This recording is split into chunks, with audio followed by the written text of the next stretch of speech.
to be another war. All right, so with that, I would like to thank you for taking out time, sharing your perspective with us on NewsX World. With that, viewers, we're shifting focus away from the Middle East towards the war in Europe. Now, a massive fire has broken out at the Lukoil Korobovsky gas processing plant in southern Russia after an overnight drone attack. Russia's defense ministry has stated that its air defense forces have shot down 19 Ukrainian UAVs, including 9 over the Volgograd region, which lies about 600 kilometers from the Ukrainian border. Now, Volgograd's governor, Andrei Borsharov, has stated that the drone attack has damaged several boiler houses and has caused fires at energy facilities.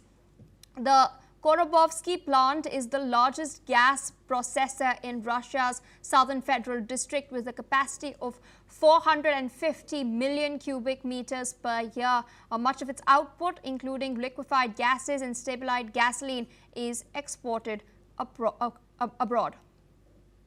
With us on the broadcast is Professor Gregory Toloraya, international affairs expert, joining us from Moscow. Thank you so much for taking out time and speaking to us on NewsX World. We're seeing the continued targeting of Russia's energy infrastructure, in particular by the Ukrainians. What sort of impact could this have on Russia's exports if the Ukrainians choose to intensify this even further?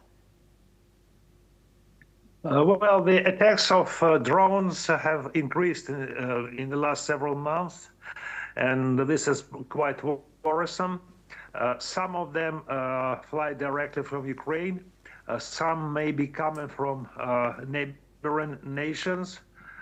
I don't know, I cannot name these countries, but the countries which border Russia. And some may be even assembled or prepared inside Russia, being delivered here by spare parts and being produced here by the agents of Ukraine. So this is worrisome because they do affect the normal transportation and civil lives. Some of them fall not on industrial objects, but just on living premises. One drone, a Ukrainian drone, was shot down just several kilometers from the house where I live in Moscow. And so, of course, many of them are shot down by Russian air defense, but some of them hit their targets, and they hit the energy and infrastructure for oil and oil production and oil refineries, which may result in damage to the supply of oil and fuel inside Russia. So far, the damage and the effect have been negligible, but that doesn't mean that the danger can be brushed away. We are concerned with it, and Russia is trying to eliminate the capacity for Ukrainians to produce this drone, to assemble them, and of course increases its air defense.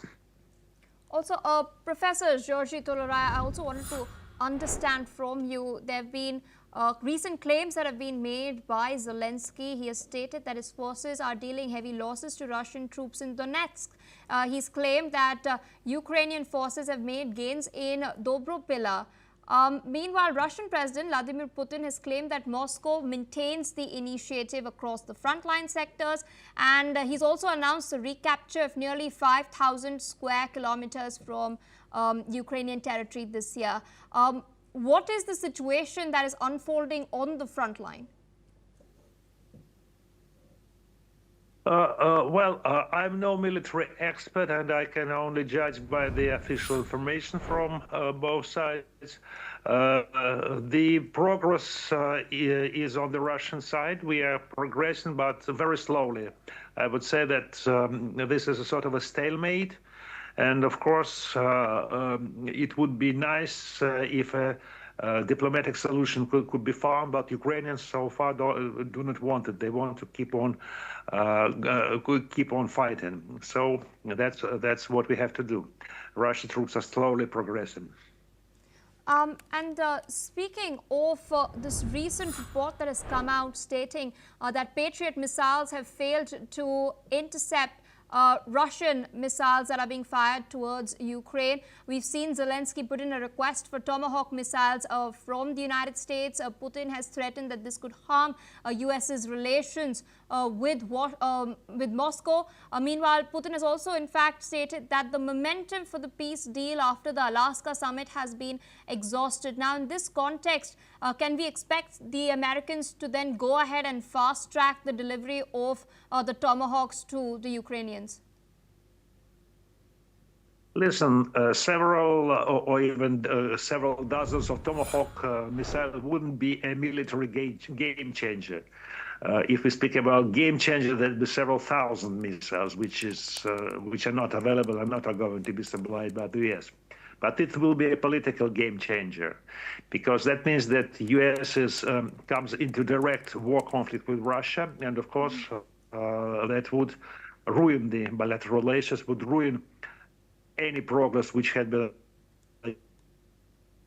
achieved in Anchorage, in Alaska during the summit. It's already, in fact, is gone, but the door is still open. If the Tomahawks would be delivered, the door will close for some time, at least for Russia-American discussions.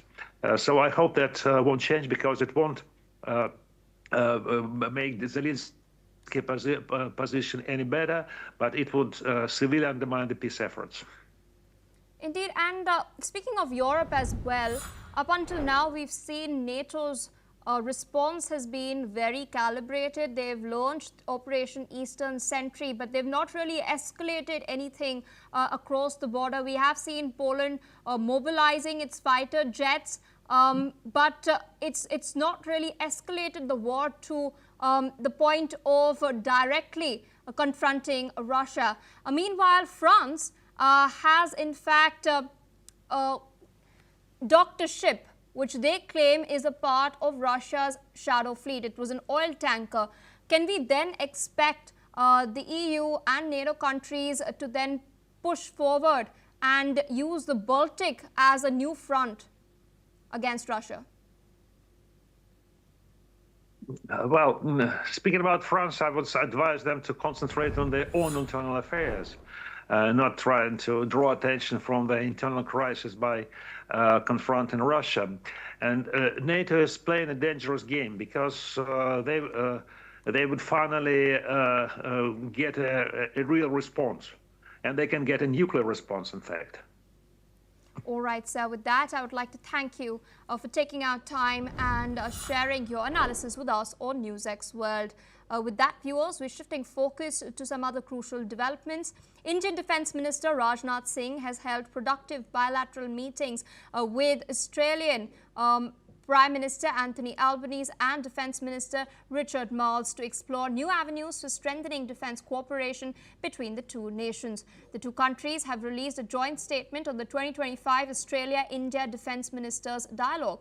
Both sides have committed to hold annual defence talks and sign key agreements on submarine rescue support and air-to-air refuelling operations. The defence partnership now covers all military domains, with India now joining Australia's exercise Talisman Sabre in 2025 and a submarine rescue exercise called Black Carillon. Both ministers have welcomed the growing defence industry collaboration, including Australia's first defence trade mission to India in October 2025. Further, Australia has also invited more Indian students to defence colleges, while both sides are expanding joint trainings in areas like anti-submarine warfare and missile defence as well. That is not all. The ministers also underscored the strategic importance of defence industrial collaboration. In fact, they have welcomed Australia's first defence trade mission, which was held from the 7th to the 10th of October at the inaugural India Pavilion at Australia's Land Forces Expo 2024, as reflecting growth in bilateral defence industry relationship. They have also agreed to pursue defence collaboration in contemporary technology, including through the Joint Working Group on Defence Industry Research and Material. Australia has thanked India for the offer of maintenance, repair and overhaul of Royal Australian Navy ships in Indian shipyards counterparts during their deployment to the Indian Ocean region. In fact, the ministers affirmed upon the importance of enhancing cooperation with regional partners to help maintain a free, open, peaceful, stable and prosperous Indo-Pacific. The ministers have underscored their strong support for freedom of navigation and overflight, unimpeded trade in the region and other lawful uses of the sea consistent with international law, particularly the UN clause.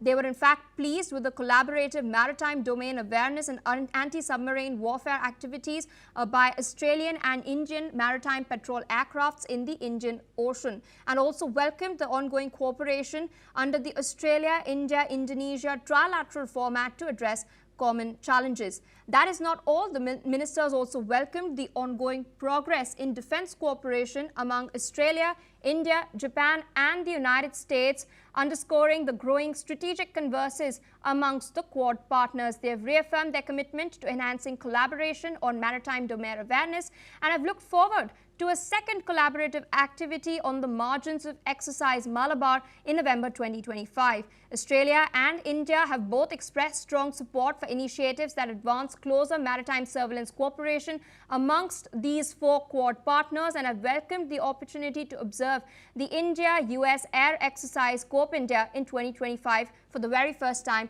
alongside Japan. That's not all. The ministers have also reaffirmed their commitment to deepening army-to-army cooperation, particularly in amphibious exercises and operations and through participation in exercises such as Phuk Phuk.